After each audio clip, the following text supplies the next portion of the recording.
Hello, my name's Alana and I'm 30 years old. I had the most audacious husband under whom I endured a lot of neglect and hurt. But thankfully, the universe had my back and karma came back to him pretty quickly.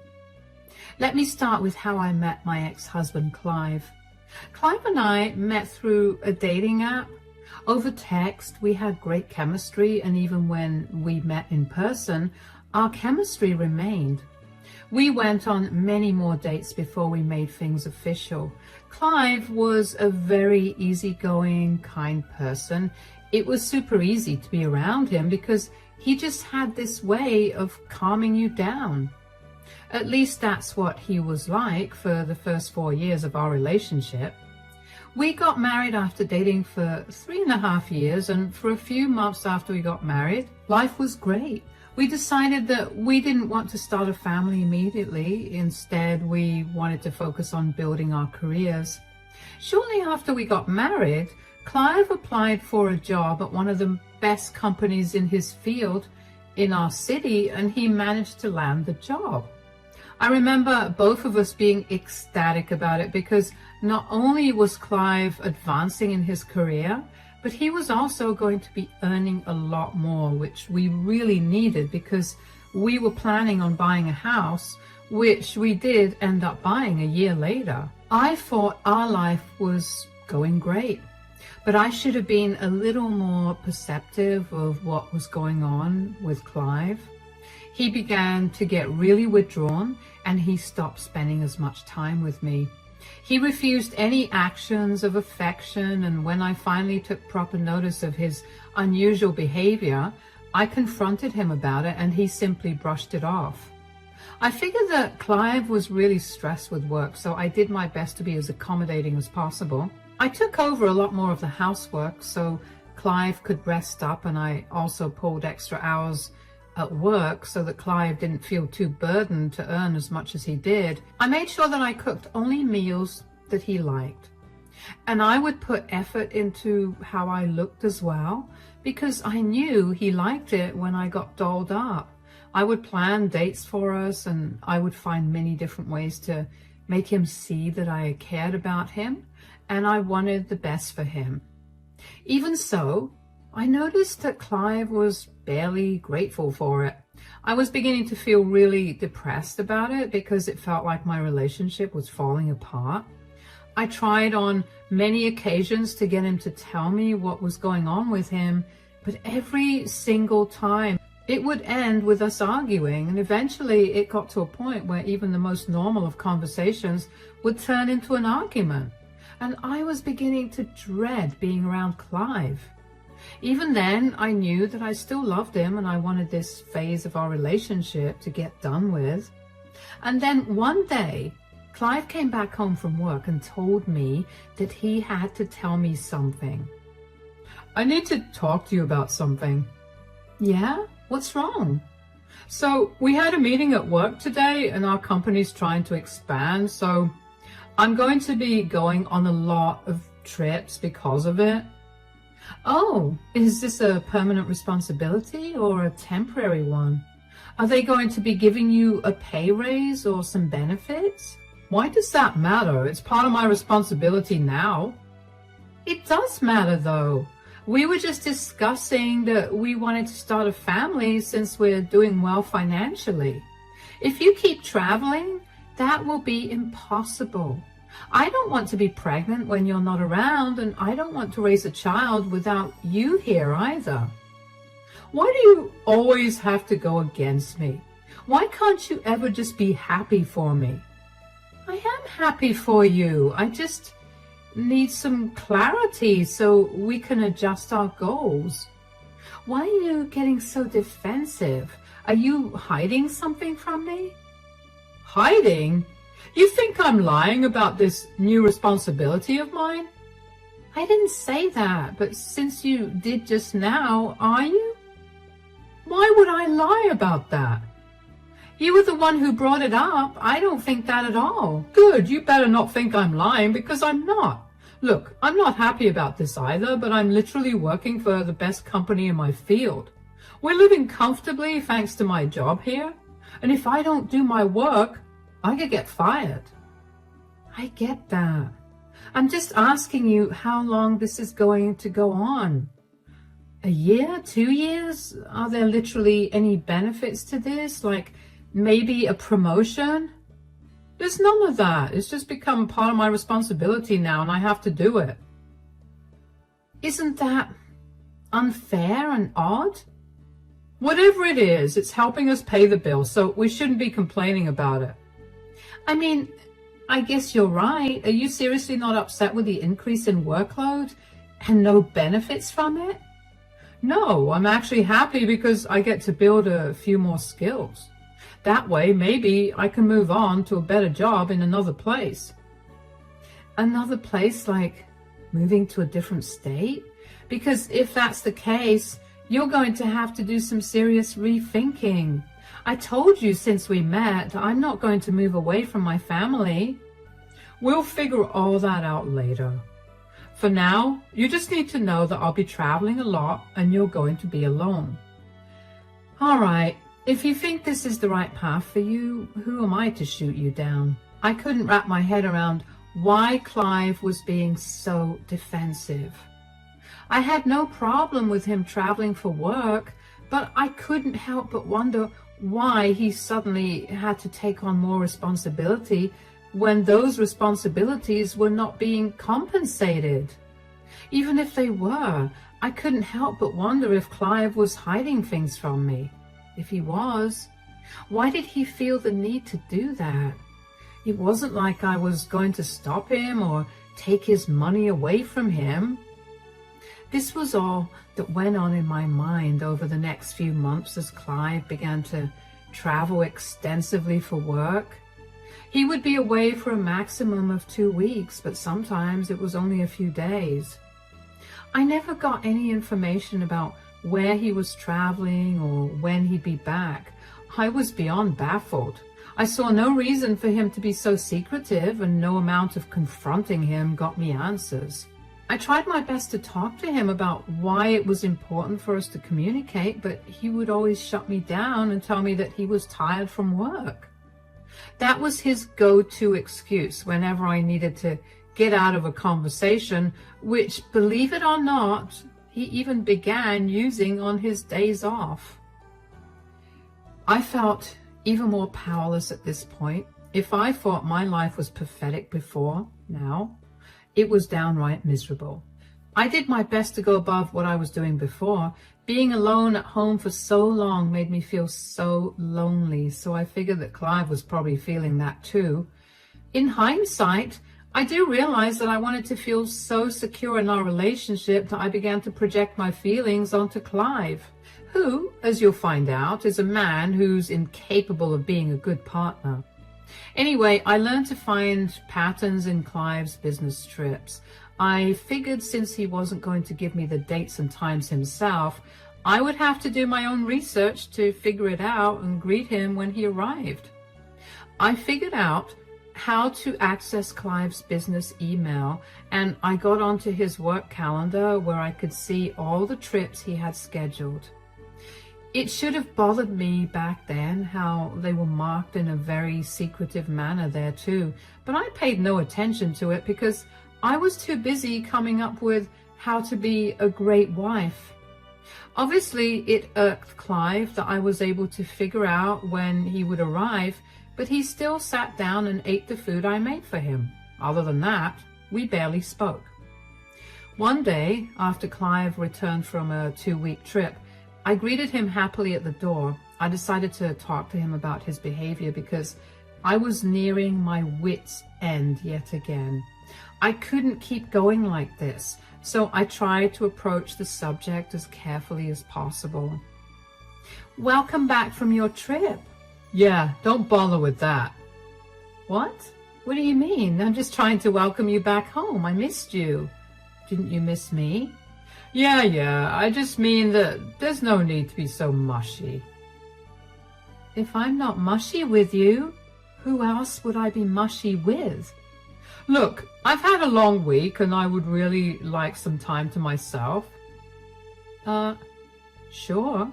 but I need to talk to you about something. I've been noticing this for a while, and I've been hoping that you'd come and talk to me about this naturally, but since you haven't, can you stop rambling? Just get to the point. Yeah, this is exactly what I wanted to talk about. Why are you so rude and impatient? Before you started traveling for your job, you were nice and calm, and now you're always up in arms about everything I do. Is something bothering you? Alana, I'm just exhausted, okay?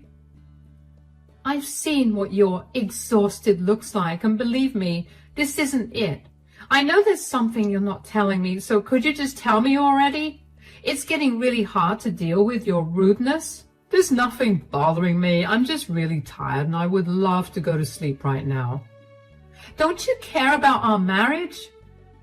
We haven't had a proper conversation in I can't even remember how long, because that's how long it's been. Every time you come back home, you rush to sleep, and then you spend the rest of your days here working extra hours or meeting up with your friends. Do you not care about me at all? My God, do you ever shut up? Is that what you really want? For me to not speak at all?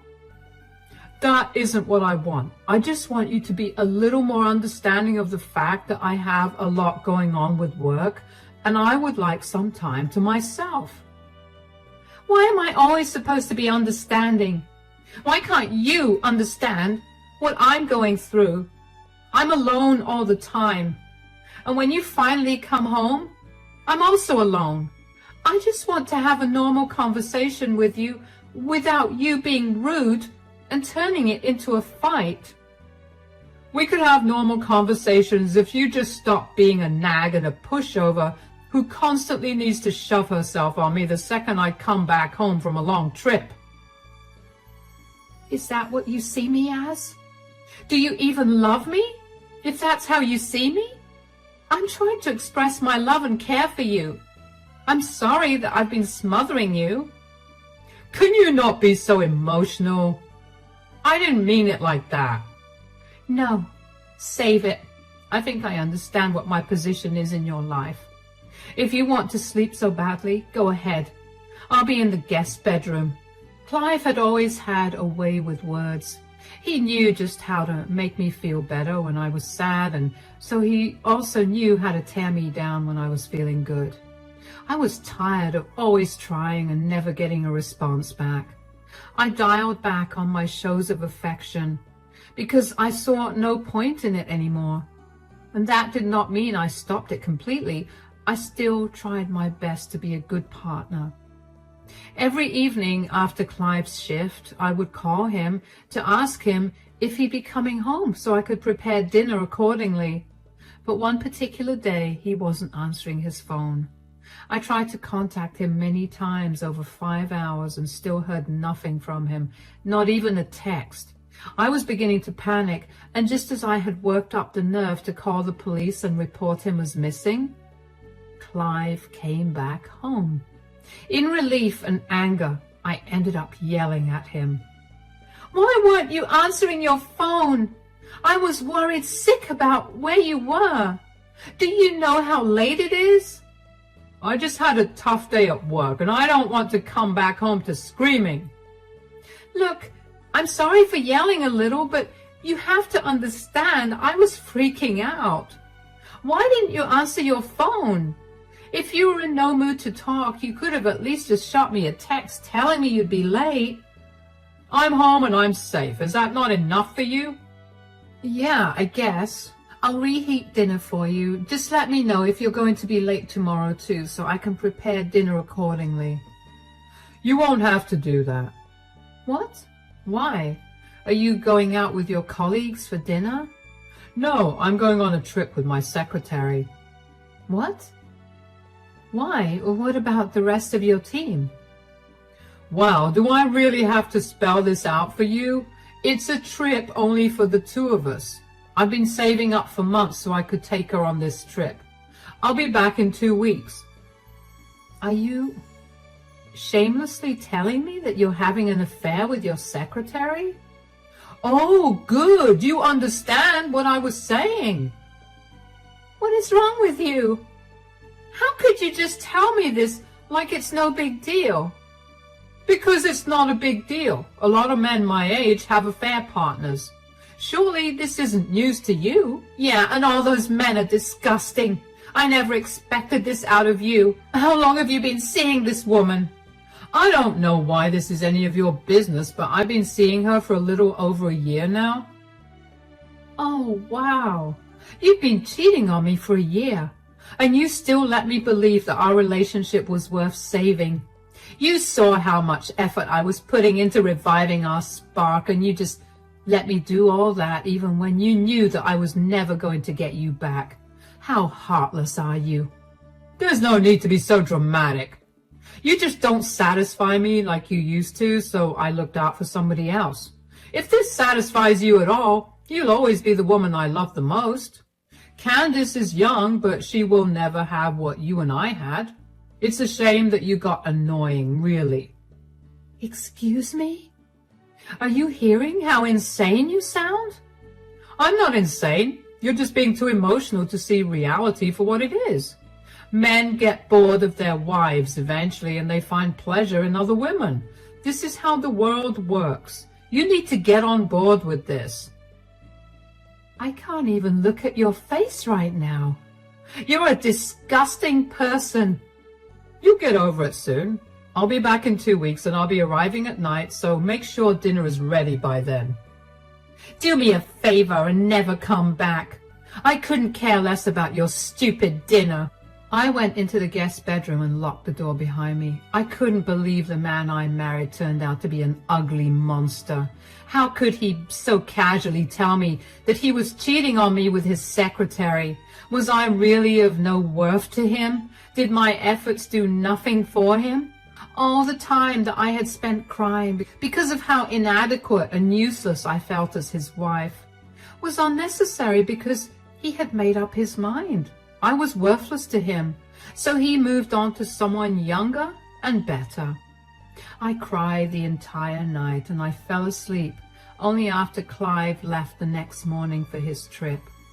When I finally woke up in the afternoon, I felt horrible. I couldn't believe what my life had become, so I called my best friend, who rushed over as soon as she could to support me. She helped me pack all my things up, and I moved in with her temporarily. She was my shoulder to cry on for the rest of the day, and I couldn't have been more grateful for her. The next day, she asked me if I'd be okay with going outside for a walk and then a coffee with some of our mutual friends. I figured I could use some company because being alone with my thoughts was not fun at all. At the coffee shop, at some point, I needed to get myself an extra napkin, so while I was waiting at the counter, someone tapped me on my shoulder. I turned around and found an oddly familiar man. Hi, excuse me, are you by any chance Clive Morrison's wife? Yes, I am. Why?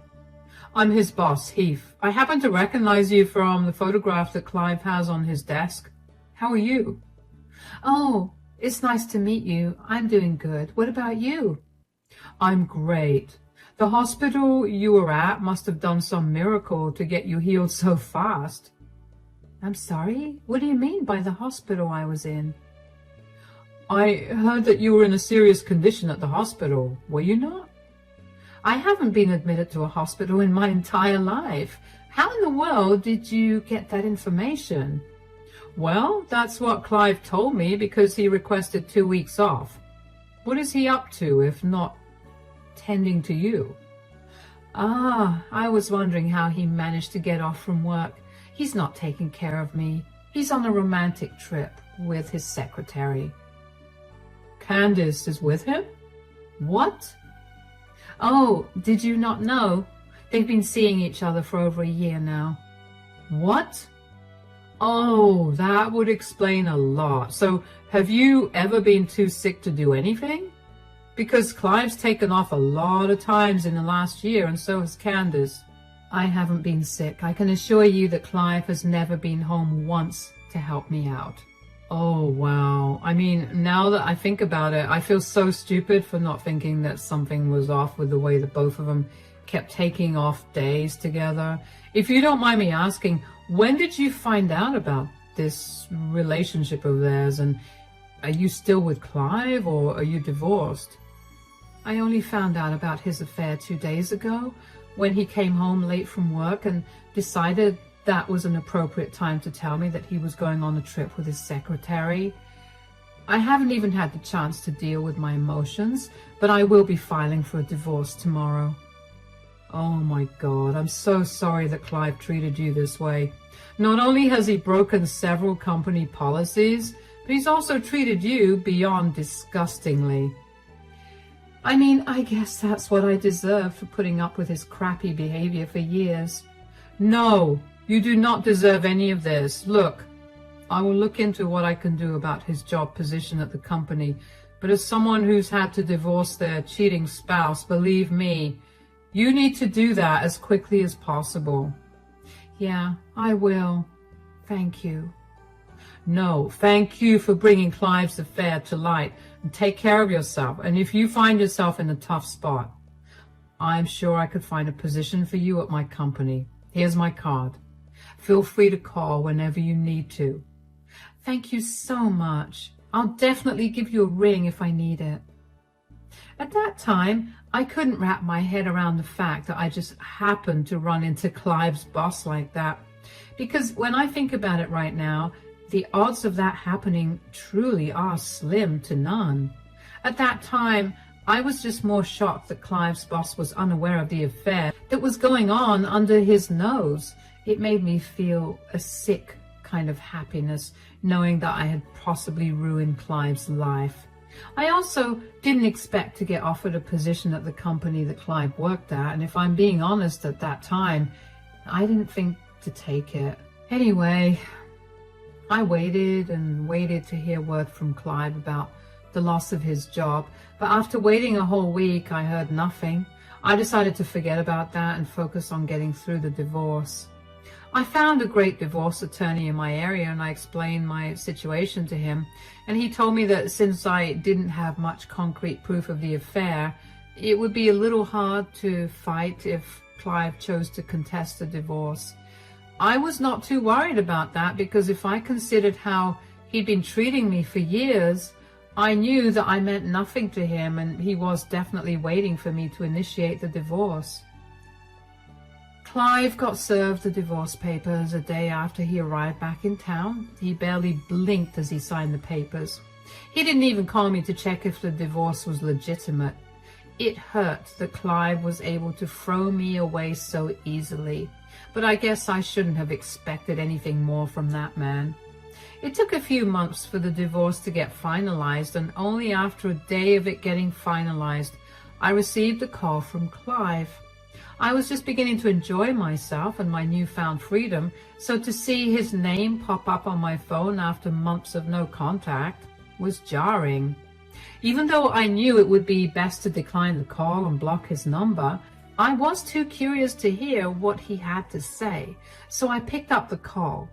Yes, what do you want? What have you done? What are you talking about? How did you even get in contact with my boss? Did you snoop through my things? No, he happened to recognize me when I was out with my friends at a restaurant. He was surprised to see me doing well since I was supposed to be in the hospital. So you just told him the truth? Why didn't you cover for me? There has got to be a limit to your delusions. Why in the world would I cover for you when you're actively cheating on me right now? You have no idea of the damage that you've caused. I lost my job because of you. I didn't do anything, Clive. You were the one who violated company policies by dating your coworker. This is on you. It's not even just that. I've taken out a loan against my 401k, and now I have only 60 days to repay it. First of all, that is not my problem. Secondly, why did you even take out a loan against a 401k? That's just bad financial decision making. Candace is pregnant. She doesn't have the kind of money to afford a child, and I had used my 401k to buy us an apartment. I haven't worked long enough at the company to get my share of what the company put into the 401k. So I'm not going to be getting anything, and I'll be paying out of my own savings, which I don't think will last too long because it'll get really hard for me to find another job. Do you realize what you've done to me? I literally didn't do anything to you. I didn't even approach your boss. He was the one who found me, and when he asked me questions, I simply told him what I knew. What were you even going to do with a new apartment and baby? Were you going to leave me like you did on your trip? That was a problem for future me. Looks like the future happened faster than you expected. Do you really not feel for me at all? Don't you love me? My love for you died the day you cheated on me. I dealt with all your crappy treatment for years because I loved you. I supported everything you did, even if I didn't agree with it. You repaid me by finding another woman because I was too boring for you. This is the consequence of your actions. Good luck. Bye. The sheer audacity that Clive had to call me and tell me that I was the reason for his downfall was astounding to me. Also, I was beyond glad that I got out of that relationship in time.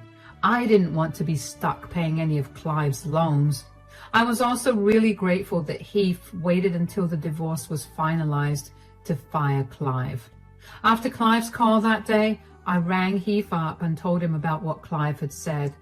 I also thanked him for waiting until the divorce was finalized. Heath told me that he needed that time to gather evidence of Clive and Candace's relationship as well, so it was no trouble. He told me that there was a position for me open in the company, so if I wanted it, he could conduct an interview with me and I could get the position.